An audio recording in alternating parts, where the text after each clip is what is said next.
ನಮಸ್ತೆ ಮಿತ್ರರೇ.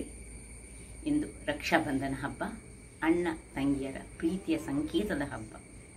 ಅಣ್ಣನಿಗೆ ತಂಗಿ ಆತನ ಕೈಗೆ ಒಂದು ರಾಖಿಯನ್ನು ಕಟ್ಟುವುದರ ಮೂಲಕ ನನ್ನನ್ನು ಯಾವತ್ತೂ ರಕ್ಷಣೆ ಮಾಡು ಎಂಬುದಾಗಿ ಕೇಳಿಕೊಳ್ಳುವಂತಹ ಒಂದು ಹಬ್ಬ. ಈ ಒಂದು ಹಬ್ಬವನ್ನು ನಾನು ನಮ್ಮ ತುಳುನಾಡಿನ, ನಮ್ಮ ಸಂಸ್ಕೃತಿಯ, ನಮ್ಮ ಹಿಂದಿನವರು ಹೇಳಿದಂತಹ ಒಂದು ಕತೆಗೆ ಹೋಲಿಸುತ್ತಿದ್ದೇನೆ.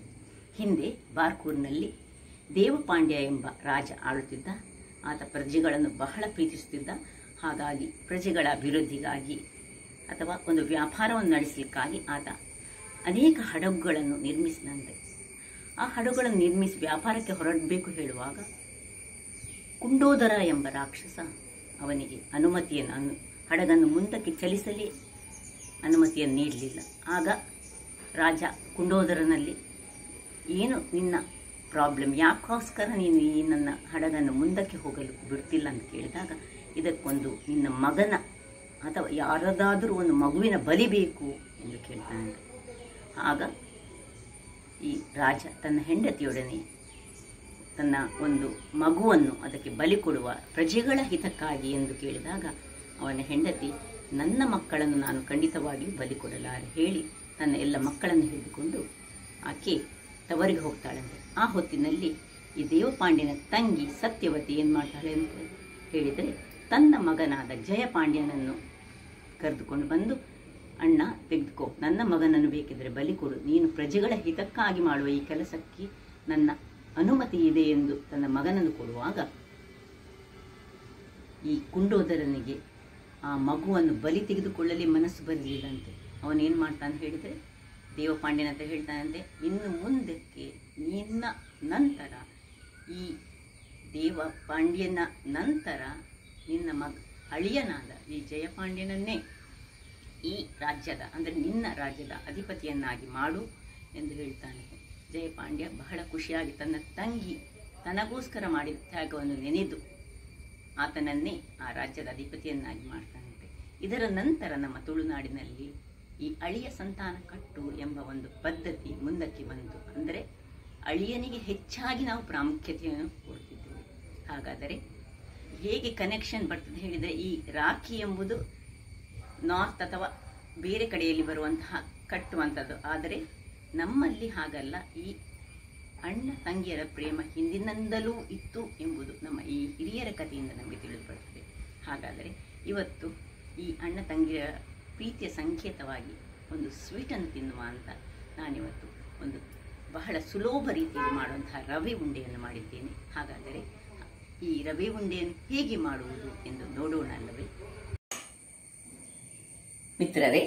ಇವತ್ತು ನಾವು ರಕ್ಷಾಬಂಧನದ ಸಲುವಾಗಿ, ಅಂದರೆ ರಕ್ಷಾಬಂಧನ ಹೇಳಿದರೆ ಅಣ್ಣ ತಂಗಿಯ ಪ್ರೀತಿಯ ಸಂಕೇತವನ್ನು ಆಚರಿಸುವ ಒಂದು ಹಬ್ಬ ಅಂತ ಹೇಳ್ಬೋದು. ಇವತ್ತೊಂದು ಸ್ವೀಟ್ ಮಾಡಿ ಅದನ್ನು ನಾವು ಆನಂದಿಸೋಣ. ಈಗ ಆಲ್ರೆಡಿ ನಾನು ನನ್ನ ಇದರಲ್ಲಿ ಹೇಳಿದ್ದೇನೆ ಮೊದಲು, ಈ ಒಂದು ಅಣ್ಣ ತಂಗಿಯರ ಬಾಂಧವ್ಯ ಈ ತುಳುನಾಡಿನಲ್ಲಿ ಯಾವ ರೀತಿಯಲ್ಲಿ ಅದು ಒಂದು ಕಥೆಯ ರೂಪವಾಗಿ ಉಂಟು ಹೇಳಿ. ಹಾಗಾದರೆ ಮೊದಲಿಗೆ ಇವತ್ತು ನಾವು ರವಾ ಉಂಡೆ ಮಾಡೋಣ.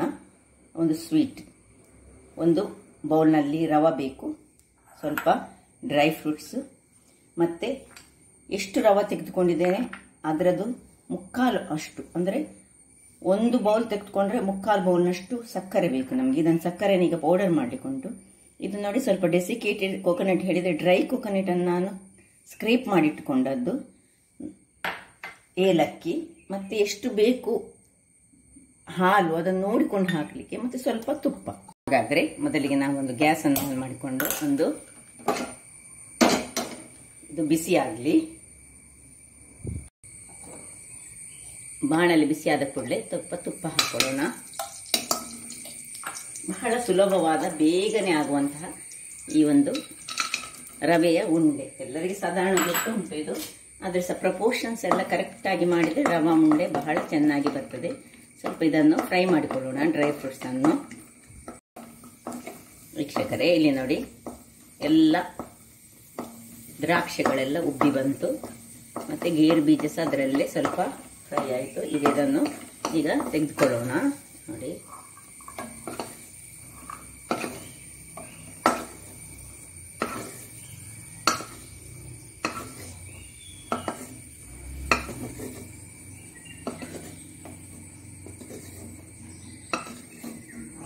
ಇದೇ ಈಗ ತುಪ್ಪದಲ್ಲಿ ನಾವು ಈ ರವವನ್ನು ಚೆನ್ನಾಗಿ ಹುರಿಯೋಣ.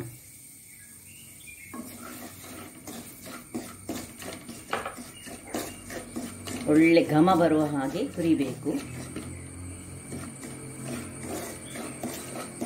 ಒಂದು ಬೌಲಿಗೆ 3/4 ಬೌಲಿನಷ್ಟು ನಮಗೆ ಸಕ್ಕರೆ ಬೇಕು. ಸಕ್ಕರೆಯನ್ನು ಈಗ ನಾನು ಪೌಡರ್ ಮಾಡಿ ಇಟ್ಕೊಳ್ತೇನೆ.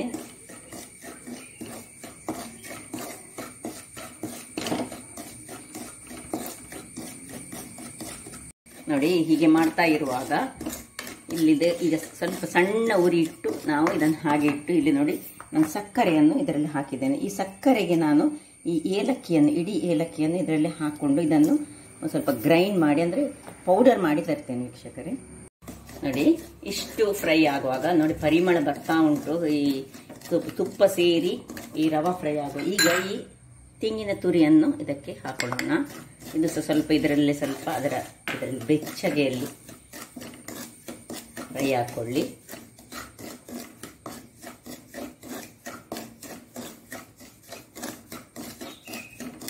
ಇನ್ನು ನಾವು ಪೌಡರ್ ಮಾಡಿದ್ದೇನೆ ನೋಡಿ, ಈಗ ಪೌಡರ್ ಮಾಡಿ ಇಟ್ಟುಕೊಂಡಿದ್ದೇನೆ ಈ ಸಕ್ಕರೆಯನ್ನು. ಇದನ್ನು ಸಹ ಇದರೊಟ್ಟಿಗೆ ಏಲಕ್ಕಿ ಸಹ ಹಾಕ್ಕೊಂಡಿದ್ದೇನೆ ನಾನು. ಏಲಕ್ಕಿಯನ್ನು ತುಂಬ ನಾನು ಇದು ಮಾಡಲಿಲ್ಲ, ಅದರೊಟ್ಟಿಗೆ ಉಂಟು ಅದು.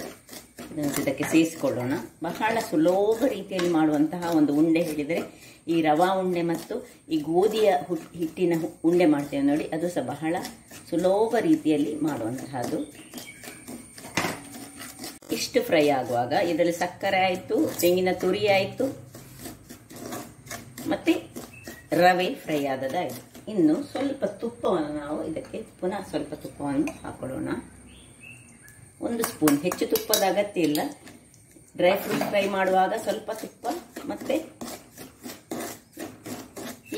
ಈಗ ಹಾಕಿದ ಒಂದು ತುಪ್ಪ, ಹಾಗಾಗಿ 2 ಸ್ಪೂನ್ ತುಪ್ಪ ಆಯಿತು. ಈಗ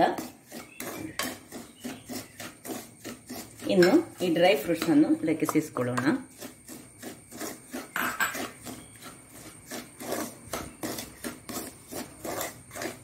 ಇದರಲ್ಲಿ ಹುರಿಯುವುದರಲ್ಲಿ ಇರುವುದು ವೀಕ್ಷಕರೇ. ಹುರಿದದ್ದು ಕರೆಕ್ಟ್ ಆದರೆ ಈ ಉಂಡೆಯನ್ನು ನಾವು 1 ವಾರದವರೆಗೆ ಇಟ್ಟುಕೊಳ್ಬಹುದು.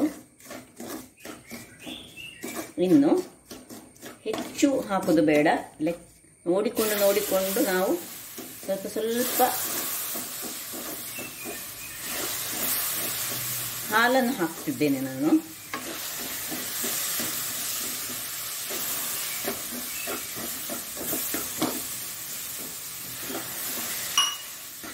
ಹೀಗೆ ಆಗಬೇಕಿದು.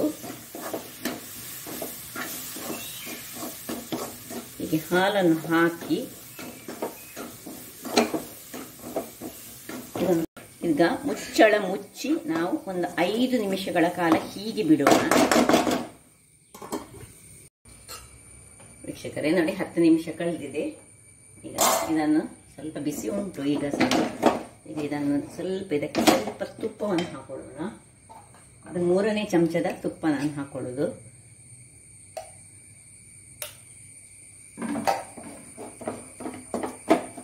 ಬಿಸಿಯಾಗಿದೆ. ಇದನ್ನು ಒಂದು ಬೇರೆ ಇದಕ್ಕೆ ಶಿಫ್ಟ್ ಮಾಡಿಕೊಳ್ತೇನೆ ನಾನು.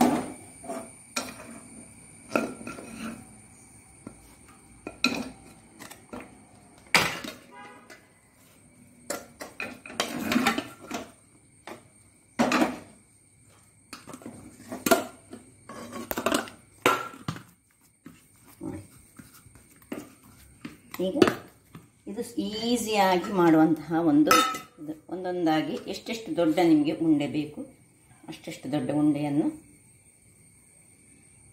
ನಾವು ಮಾಡಿಕೊಳ್ಬೋದು. ಕೈಗೆ ಬೇಕಿದ್ರೆ ಸ್ವಲ್ಪ ತುಪ್ಪ ಸವರಿ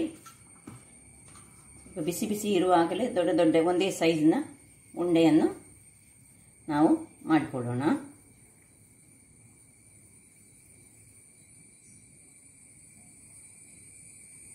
ಹೀಗೆಲ್ಲ ಉಂಡೆ ಮಾಡಿದೀಗ ನಾನು ನಿಮಗೆ ತೋರಿಸ್ಕೊಳ್ತೀನಿ. ವೀಕ್ಷಕರೇ ಇಲ್ಲಿ ನೋಡಿ, ಎಲ್ಲ ಉಂಡೆ ತಯಾರಿಸಿ ಆಯಿತು. ಬಹಳ ಸುಲಭದಲ್ಲಿ ಮಾಡುವಂತಹ ಈ ಉಂಡೆ, ಇದನ್ನು ನೀವೊಂದು 10-15 ನಿಮಿಷದ ಒಳಗೆ ಮಾಡ್ಬೋದು. ಹಾಗಾದರೆ ನೋಡಿದ್ರಲ್ಲ, ಬಹಳ ರುಚಿಕರವಾಗಿ ಸೇರ್ತದೆ. ನನ್ನ ಈ ಕುಕಿಂಗ್ ಚಾನಲ್ ನಿಮಗೆ ಇಷ್ಟ ಆದರೆ ಬೋಳೂರು ಸುವರ್ಣ ಚಾನಲನ್ನು ಲೈಕ್ ಮಾಡಿ, ಶೇರ್ ಮಾಡಿ ಹಾಗೂ ಸಬ್ಸ್ಕ್ರೈಬ್ ಮಾಡಿ ಹಾಗೂ ನನ್ನ ಇನ್ಸ್ಟಾಗ್ರಾಮ್ ಪೇಜನ್ನು ಫಾಲೋ ಮಾಡಿ. ಧನ್ಯವಾದಗಳು.